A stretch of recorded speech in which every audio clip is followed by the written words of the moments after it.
Let's return to This Week in America. Here's your host, Rick Bratton. Welcome back, everybody, coast to coast. This Week in America. Unbreakable Hearts 2, a true heart-wrenching story about victory forfeited by Earl Dusty Trimmer, relates with both skill and personal experience events surrounding our most forgettable and misunderstood war in America's history.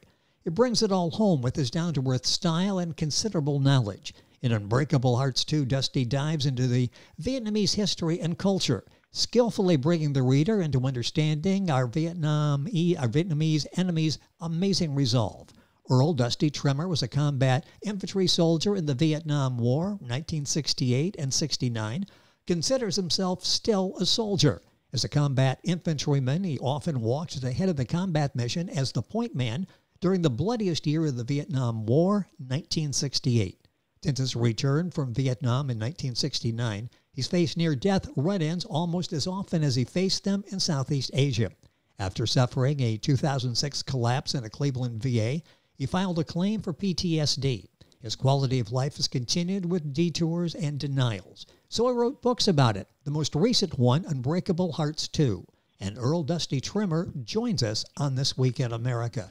Earl, welcome to the program. Thank you for joining us today. Thank you. Glad to be here. You are such a talented writer, written other books, and we'll talk about those as we go through the conversation today. When did you first realize that you liked to be a writer and you were good at it? Well, I worked in sales and marketing for 30-some years with publishing companies. Sold advertising, but mostly marketing consultant, and it commanded a lot of sales letter writing and presentations and all that kind of stuff. And it seemed I got pretty creative at it, so I earned about 16 Salesman of the Year awards for a company called Gordon Publications and Connors Publishing, which were eventually gobbled up and eaten by Elsevier, which is a Danish company. It's, I believe, the oldest print publishing company in the world. We became part of them, and that was a good experience for me. I liked working with the Dutch. Well, and obviously learned a lot, and the books are doing so well. This book is Unbreakable Hearts 2, a true heart-wrenching story about victory forfeited. What inspired you to write this book, this follow-up book to Unbreakable Hearts? What was your thinking in continuing the story and writing this book? Well, what motivated me most was my anger. My friends, my buddies, my platoon members were dying left and right all around me. And the more I got in touch with other Vietnam veterans, I found out that this was happening from coast to coast. So I dedicated it to them for the most part. Unfortunately, 4 of my platoon members died before I even got my first book out. So that's how bad it was. And my anger just kept getting worse, and VA was concerned about it, and I kept telling you that my PTSD is not depression. I don't feel sorry for myself. I'm just mad. So the anger drove me incessantly to write the books. And after the first book, it went over so well with Vietnam veterans. I never received a bad comment at all. And they urged me to continue to write another one. And I don't know if I had it in me, because the first book actually brought back some memories I thought I had buried. Yes. And they weren't good. And my psychiatrist figured that it caused a stroke, a major brain stroke that I had in December 2013. The book caused that. And it happened right after the book came out. I came down with the big stroke. And there were repercussions from it. I lost vision in an eye. Neuropathy was getting worse from my diabetes too, which they said was presumed to be related with excessive exposure of Agent Orange. And the neuropathy set in, and muscle coordination, muscle strength was never the same. And from there on, I mean, the illnesses just kept compiling. I'm dealing with 2 stage 4 illnesses right now, stage 4 kidney failure and stage 4 cancer in my lung, and all related to Agent Orange and Vietnam. Boy, so sorry to hear about all of the problems. And this book, Unbreakable Hearts 2, it's a must-read by Earl Dusty Trimmer, our guest on the program. That's Trimmer if you're Googling. And once you go to Amazon, for example, stratton-press.com as well, if you just click on the author's name, you'll find the other books that Earl has written as well. When you started creating these books, and there are several books, and I'll mention those before we leave the conversation today, what was the most surprising thing you learned in creating these? And you went through that emotion of anger, and I was going to ask if that helped you with anger or reignited it, and it sounded like maybe a little bit of both, and particularly the reigniting. What did you learn in creating this book as well as the others? I was amazed myself that how much I had not forgotten. I mean, I remembered everything as like it happened yesterday, from almost like day to day over there. There was just nothing that was a monumental experience over there that I didn't remember. The precise details. I mean, the colors, the smells, the background. I mean, the noises. Just it's all there to this day. It just hasn't gone away, and I found out I was not so much enjoying writing the book, but I saw that it was necessary, and I was glad that I told my story, and which taught me that so many Vietnam veterans which haven't told their stories, and nor can they, since well over half of us have passed away since the war has ended. So they went to their graves without writing their story. And basically the story of a Vietnam veteran, their families won't know what they went through because they don't talk about it, which I didn't talk about it either. What spurred me on to write the book, and not to get political, but when John Kerry ran for president, it increased my anger. Most Vietnam veterans are not fans of John Kerry to this day. And he motivated me to not only write books, but get heavily involved with supporting politics. Well, it's interesting. Out of that anger has come some good in what you've been able to do with your books. And you mentioned it before, when you read reviews of your books, in this case, Unbreakable Hearts 2, you've touched so many people. Talk about that. What do you hear from your readers, and what kind of things do they say? Everything I'm reading, you're sort of almost like a lifeline to them out there with your books. Well, a good number of them related back to me that it was almost like they were walking in my boots. Yes. I was walking in their boots. And my style of writing, it's not Harvard or Yale. It's just talking to people on the street. Very understandable type of English that they could relate to.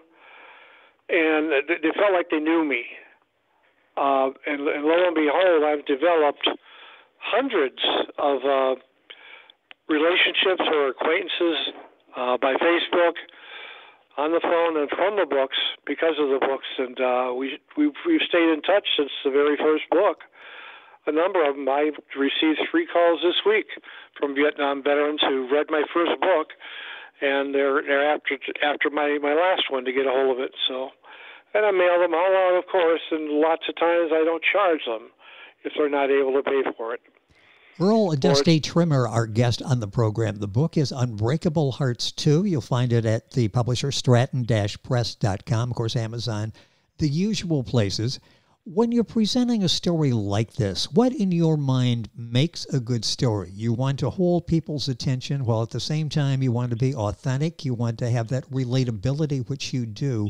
What makes a good story, in particular in talking about Vietnam and getting the message across? Truth, facts, research, document everything. Nothing can be challenged that I've written in my books.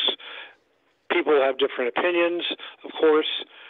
For instance, if you talk to one brother who was in a battle that I was in, and then another one, and then another one. Each one of them would remember it differently. And I was surprised at that. So I was faced with the challenge of trying to create some of those events from their points of view along with just mine. Geez, I wasn't the only one in that ambush. These guys were in it too. And they saw this and they saw that. And it's, wow, I've got to have to convey this to everybody. If I just focus on how I saw it, what I went through, I may not reach some people and get through to them, but I did. And I interviewed many Vietnam veterans with 4 books, and word per word, verbatim. And I think people were shocked at the reality of what we went through. I mean, the living conditions are indescribable. I went in for some surgery recently. I just broke my ankle, add on to things. And the doctor said, well, you're not going to be able to take a shower for about a week or so. I says, hey, I went 88 days without taking a shower. and that's a fact. We were in the bush around search and destroy mission, staying out in the jungle for 88 straight days without a warm meal. We had the same clothes, the same boots, 2 pair of socks, a towel. That was our godsend, a towel and a poncho. But 88 straight days before we saw a base camp and actually tasted a French fry and a cheeseburger again. Wow. And the diseases that it caused were just we live with them to this day. My jungle rot on my skin has never gone away. They've never been able to cure it. And of course, the Agent Orange factor is they're still finding diseases that they're crediting to be presumed caused by Agent Orange. It wasn't just Roundup. It was like 400 times the strength of Roundup. And even as the war progressed in the Tet Offensive years of 68, 69, the chemical companies and the government developed a stronger version of Agent Orange called Super Agent Orange, which cleaned up the jungles in quicker fashion. Unfortunately, we drank the water that it was sprayed on. We ate pineapples and bananas and food that it was sprayed on. It was in our system. It was on our clothes. And Super Agent Orange in 68 and 69 just magnified everything, and it stays in your system, and you start having problems 20, 30, 40, 50 years after you were there. It's amazing. It is. It's unfortunate. Over 50 years, and still they're learning things, still having problems. Unbreakable Hearts 2 is the name of the book by our guest, Earl Dusty Trimmer. Book available, stratton-press.com, Amazon, the usual places. Mention the other books that you've written going back to 1987. Talk a little bit about maybe your favorite. Is there a book in there that you really felt got the message across and really helped people? Well, Condemned Property. The name itself with a question mark, I'm putting the question out there. Are we Vietnam veterans, are we condemned property? And the picture that it has on the front of the book is a post-battle scene after a very disastrous ambush, and we are in what we call the pineapple swamps of Vietnam, and you can see the crud and stuff on our legs from the swamps that we're traipsing through, and of course there are no smiles on any faces, and half the people from that picture are gone, which is just devastating. Yes. It's such a powerful series of books, the Unbreakable Hearts, and the other books as well. The first one that Earl wrote was Vietnam One-on-One. That goes back, I say, to 1987. Condemned Property, question mark. Payback Time with an exclamation. Unbreakable Hearts and Unbreakable Hearts 2. Talk about Payback Time with an exclamation point. You did that in 2015. What's the main topic of that book? Well, fortunately, Condemned Property made an impact.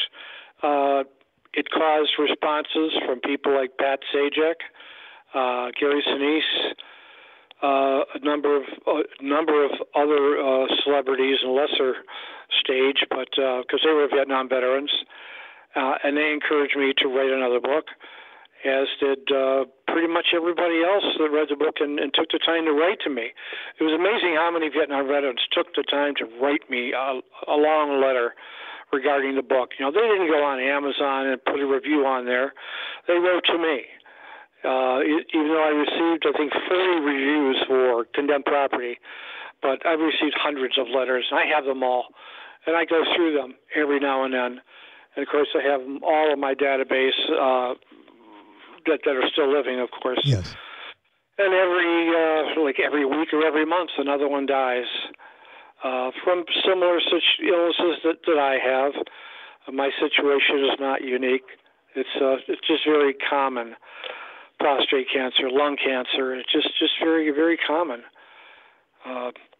It's very depressing, and the anger was spurred on by the fact that the VA was denying our benefits time and time again. Delay and deny, delayed and denied. I started going to the VA in 2005. And my glucose reading in that first blood test was 151, which is considered diabetic. I didn't know that back then, but we found out 5 years later that I was diabetic at that time, but nobody diagnosed it. So filing claims and getting denied and delayed and denied, and so many of our brothers were dying when they were in this stage of denial and delay.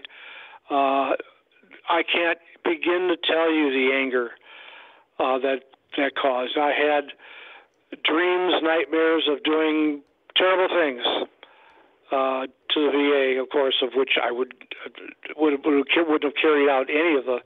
They were nightmares.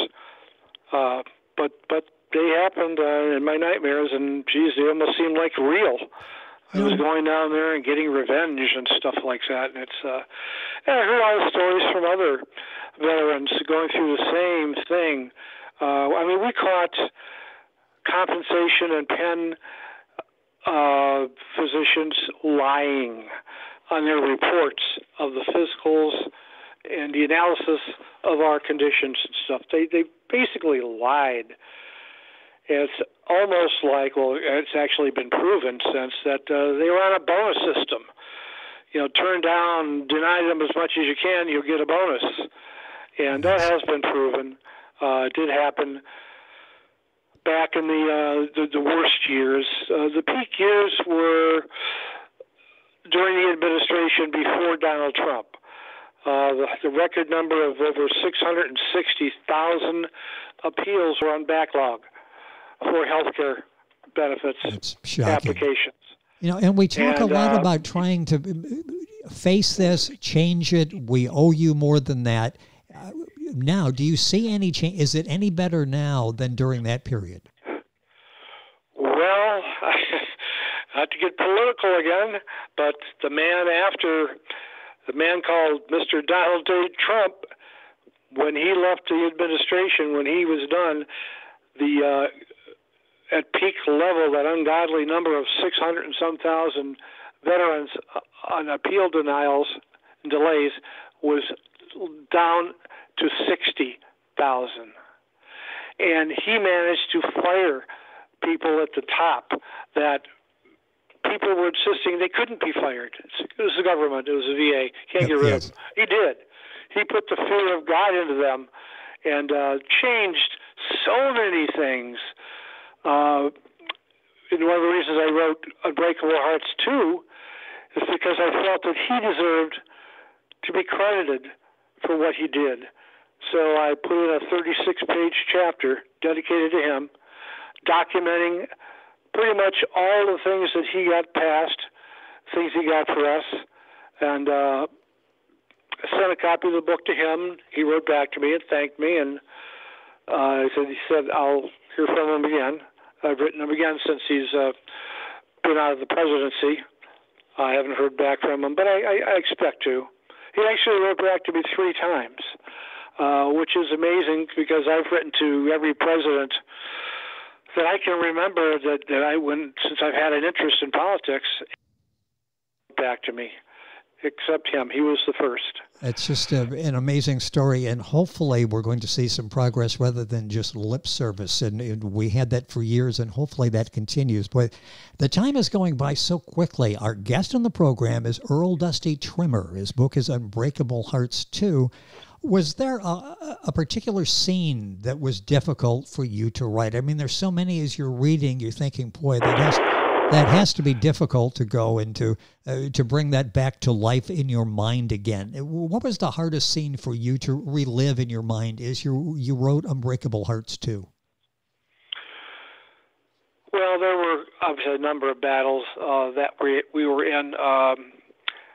Contrary to opinions, a Vietnam combat veteran actually saw more combat and was exposed to combat situations than World War II combat vets were. Because on a daily basis, we were always put out there. We were always exposed, always put out there. And when we lost men or where they were wounded, all they did was replace them and send a replacement out. And the ship kept on sailing like nothing happened. In World War II, they pulled the unit out, and they gave them a rest till they got the replacements in. And they didn't go on the constant search and destroy missions that we were forced to do in 68 and 69 during the Tet Offensive years. And so the morale, everybody was pretty gung-ho when they came over. I'm going to be the next John Wayne. They went, I got to go, I got to do my thing. But the morale quickly got demoralized, and just seeing the expressions on everybody's faces after a battle, like you're in disbelief, state of shock, and you can't, one battle over another, insignificant, they're just all bad. I mean, a small ambush could be even as bad as a large human wave attack. And you never know how a guy's going to react. You just never know. You never know who's going to be the hero. You never know who's going to be afraid. But for the most part, everybody had each other's back. And so the bonds were developed. It didn't matter if you're black, Hispanic, Native American, Indian, the bonds that were developed. I have friendships for life from the guys I served with in Vietnam. If there were more of them alive, we would be best friends right now. I'm still in touch with family from some of them, their wives and their kids. One of my Vietnam veteran brother's daughter wrote a poem for me just last year, and I put the poem in Condemned Property, too. And it's just never forgettable. Just never forgettable. And you bring that to life. VA and to see the expressions on their faces and talk to them, because I make sure they're real Vietnam veterans, because we've been plagued with a lot of uncommon valor or false valor. A lot of people wanting to be known as a Vietnam veteran, but they really aren't or weren't, in order to get benefits. That's so unfortunate, but it's true. But we can easily determine if they're real or not after a 5-minute conversation. And so I engage as many conversations as I can when I go down to VA. And I have to go down to VA in one office or another, like just every week, 6, 7, 8 times a month, because of all the various. I had kidney cancer, which they had to remove that kidney. And that left me with the other kidney, which was already in stage 3 kidney failure. And then I graduated or flunked down to stage 4. And then we found out the kidney cancer had moved to my lung. So, I'm under constant care down there, and it's shocking how many guys are in that same boat, but nobody knows it. Well, that's nobody the thing. knows it. And their families never heard their story, never heard what they went through. Well, you're there to fill in a lot of the blanks for family members and to remind all of us what you went through during that period. the book is so relatable, so understandable from your perspective. The pictures tell so many stories, and the bond that you talk about, you can see in the pictures in the book, and we've been showing those on the screen for the video version of the conversation. The book is Unbreakable Hearts 2, a true heart-wrenching story about victory forfeited, ! By Earl Dusty Trimmer, our guest on the program. You'll find the book at the publisher, stratton-press.com. Of course, Amazon, the usual places, and go to our website. You'll be able to link on directly and get all the information on this book and Earl's other books as well. It's been a pleasure having you on the program. I really wish you the best with everything that you're fighting and in dealing with, and I appreciate you taking the time to join us here to talk about this very important book that's helping so many people, Unbreakable Hearts 2. Thank you for being with us on the program. Oh, thank you so much, Rick. Thank you so much. You're welcome, and the book is Unbreakable Hearts 2. That book and all the books you'll find at Amazon. And if you go to our website, you'll get all the information. The author is Earl Dusty Trimmer. You're listening to This Week in America, and we're back on today's program right after these messages. This Week in America is online. You can visit our website, thisweekinamerica.us. Scott Pinkerton, associate producer of This Week in America. Jay Anderson, segment producer. Ben Watson, webmaster. Otto Bechet, director of engineering and TV production. This Week in America produced and is a trademark of Blue Funk Broadcasting, LLC. For information on all of our guests and to listen to this week's show, our website again at thisweekinamerica.us. And I'm Sean Bratton, executive producer of This Week in America.